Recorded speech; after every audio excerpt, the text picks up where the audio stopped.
నమస్తే, welcome to Telugu రాజ్యం. నేను మీ వెంకట గన్నవరపు. ఇండియన్ ఆర్మీలో అనేక సంవత్సరాలు చేసి రిటైర్ అయిన ఇండియన్ ఆర్మీ ఉన్నారు తోట భానుప్రసాద్ గారు. దేశంలో ఈరోజు జరుగుతున్న అంతర్గత భద్రత మీద కావచ్చు, విదేశీ వ్యవహారాల మీద కావచ్చు, ఆయన కెరీర్లో ఆయన అనుభవాలు కావచ్చు మనతో వివరించడానికి. భానుప్రసాద్ గారు నమస్తే అండి. నమస్తే అండి. భానుప్రసాద్ గారు, మరో విషయం, మీరు ఇండియన్ ఆర్మీలో పనిచేశారు. పనిచేసినప్పుడు చాలా ఆపరేషన్స్లో మీరు భాగమై ఉన్నారు. మీకున్న అనుభవాలు చెప్పండి క్లుప్తంగా. నేను గొప్పగా చెప్పుకోవాలంటే ఆపరేషన్ సర్ప వినాష్. ఏంటి అసలు ఆపరేషన్ సర్ప వినాష్ అంటే?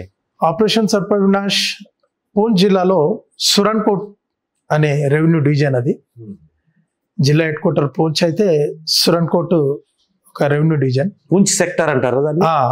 పూంచ్ ఒక రెవెన్యూ డిస్ట్రిక్ట్, ఆర్మీ దీంట్లో కూడా పూంచ్ సెక్టర్ అనేది ఒక సెక్టర్. ఆ సురన్కోట్ ఆ ఏరియాలో పీర్ పంజాల్ క్షేత్రం, అది ఓకే, హిమాలయ పీర్ పంజాల్ క్షేత్రం అంటారు. పీర్ పంజాల్లో కొన్ని ప్రాంతాలు ఎట్లా ఉన్నాయంటే, మనం సురన్కోట్ టౌన్ నుంచి ఆ పీర్ పంజాల్లోనికి కొన్ని గ్రామాల్లోకి వెళ్ళాలంటే 3 రోజులు నడవాల్సి వస్తుంది. 3 days మనం నడవాలి. అంటే రహదారి లేదు, దారి లేదు, అసలు రోడ్లు లేవు. అప్పటికి మనం నడుచుకుంటూనే వెళ్ళాలి.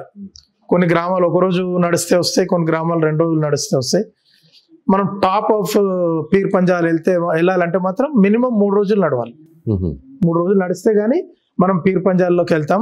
పీర్ పంజాల్ అవతల కాశ్మీర్ లోయ ఉంటుంది, ఇవతల జమ్మూ రీజన్ ఉంటుంది, పూంచ్ రజౌరి.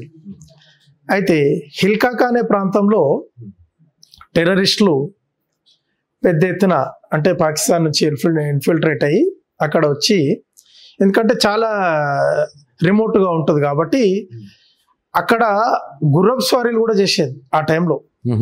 99, 2000 ఆ టైంలో వాళ్ళు గుర్రపు స్వారీలు చేసేది. వాళ్ళకి ఇంకా ఫ్రీ, వాళ్ళు ఒక చిన్న మినీ క్యాంప్ని ఏర్పాటు చేసుకొని, ఎప్పుడైతే టెరిటరీ వాళ్ళది, ఆ టెరిటరీ వాళ్ళది, ఇంకా ఆ హిల్కాకా ఏరియా. అప్పుడు అంటే ఈ గొర్రెల కాపర్లు గుజ్జర్లు అంటారు. గుజ్జర్లు గొర్రెల్ని ఏం చేస్తారంటే సమ్మర్లో కొండలపైకి తీసుకెళ్తారు, వింటర్లో కిందికి వచ్చేస్తారు. ఇది గొర్రెలను. ఇక్కడ గడ్డి ఇక్కడ అయిపోతుంది కింద, పీర్ పంజాల్ పైన గడ్డి ఉంటుంది. ఓకే, ఒక 3 నెలలు 4 నెలలు అక్కడ సమ్మర్లో వీళ్ళు గుజ్జర్లు అంతా వెళ్ళి, అయితే ఈ గుజ్జర్లు వాళ్ళ అరాచకాలని, టెర్రరిస్టులు, పాకిస్తాన్ నుంచి వచ్చిన టెర్రరిస్టుల అరాచకాలని భరించలేక వచ్చి సైన్యానికి మొరబెట్టుకున్నారు.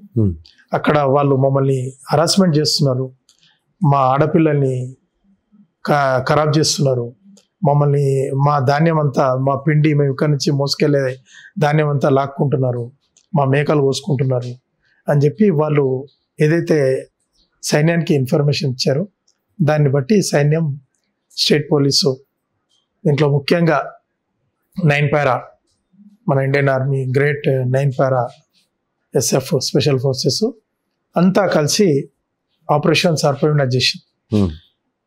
భారత చరిత్రలోనే అతిపెద్ద కౌంటర్ ఇన్సర్జెన్సీ ఆపరేషన్ సర్ప వినాష్. 80కి పైగా టెర్రరిస్టులు దీంట్లో చనిపోయారు.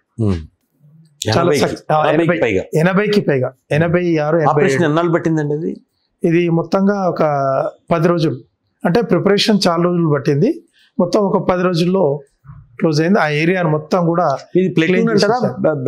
ఎట్లా మీ పారామీటర్స్ దాంట్లో ఎన్ని ప్లేటూన్తోనైనా మీరు పోల్చి? అంటే దీంట్లో అంటే మొత్తం ఆర్మీ ఫార్మేషన్ అంతా లోకల్ రాష్ట్రీయ రైఫిల్స్ ఇన్వాల్వ్ అయ్యి అక్కడ కౌంటర్ ఆపరేషన్స్ కోసం రాష్ట్రీయ రైఫిల్స్ ఏర్పాటు చేశారు. కాబట్టి ఆ రాష్ట్రీయ రైఫిల్స్ ఆధ్వర్యంలో, 9 పారా ఆధ్వర్యంలో state police SOG special operation group వాళ్ళు కూడా ఇన్వాల్వ్ అయ్యి మొత్తం ఈరోజు అదే హిల్కాకాకి రోడ్డు మార్గం ఏర్పడ్డది, చక్కటి అభివృద్ధి జరిగింది.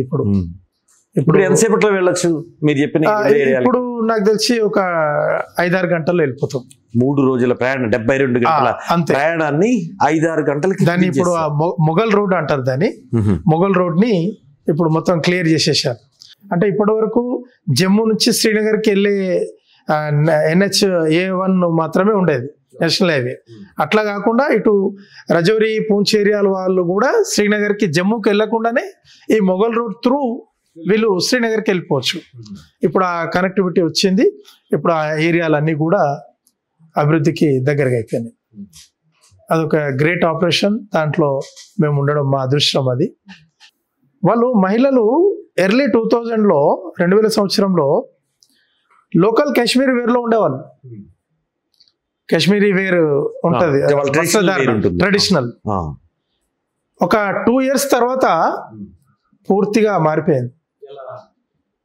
పాకిస్తానీ టెర్రరిస్టులు శ్రీనగర్ అవుట్స్కట్లో 2 మహిళల్ని కాల్చి చంపారు, బుర్కా వేసుకోలేదని. అంటే అప్పటికే వాళ్ళు బుర్కా విషయంలో ఆర్డర్లు ఇవ్వడం స్టార్ట్ చేశారు. పాకిస్తానీ మిలిటెంట్స్, లష్కర్-e-తోయిబాకి సంబంధించిన వాళ్ళు, మీరు ఖచ్చితంగా నల్లటి బుర్కాను ధరించాలి. మీరు ఎప్పుడైనా ఐఎస్ఐ తీవ్రవాదులు చూసారా డైరెక్ట్గా? అంటేగా చూడడం అంటే చాలా దూరంగా చూడడం, వాళ్ళని కొట్టే ప్రయత్నం చేయడం. అది. థ్యాంక్ యూ అండి భానుప్రసాద్ గారు, అనేక విషయాల మీద మీ అభిప్రాయాలు తెలియజేసినందుకు thank you very much. Thank you. Hello, Telugu Rajyam channel చూస్తున్నారా?